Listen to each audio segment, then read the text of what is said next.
Hi, today we are going to see how to use Google Form. First of all, go to your browser. In the search bar, type forms.google.com. A new interface will open. Here, you will see a template gallery and a blank document. In the blank document, you will find an untitled form. Here, you can edit your form.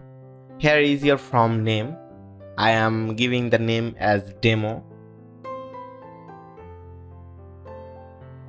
And the form description. Form description could be anything.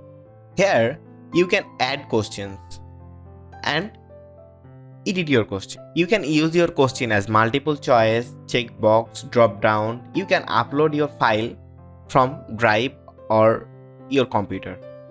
Here, linear scale, multiple choice grid, checkbox grid, date and time can be added. You can add as many questions as you want. In the right, you can add question from here. You can import question from your Drive or your computer. You can add title and description from here, add image from here and add video from here. You can also add section from here. In the upper side, you can see response button. You can see the response who has given your quiz or answer to your form. In the settings option, you can click on it and make a quiz.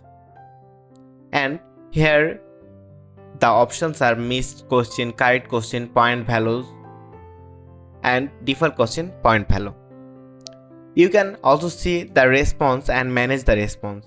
You can also manage the presentation. And here is settings applied for the form and questions by default. In the upper side, you can see the form name in here, and from move to folder icon, you can move your form to the folder. You can add to star in your Drive the form from here. In the right side, you can see a customized theme, a preview option, a undo and redo option. From the more button, you can make a copy, move to trust, get pre-filled link, print, add collaborators, script editor, advanced option from here. In the send button, you can send your form to anyone you want and include the form in email. You can also send via a link and embed HTML. So that's all about Google Form. If you like this video, give the thumbs up, don't forget to subscribe, hit the bell icon. Thanks for watching the video.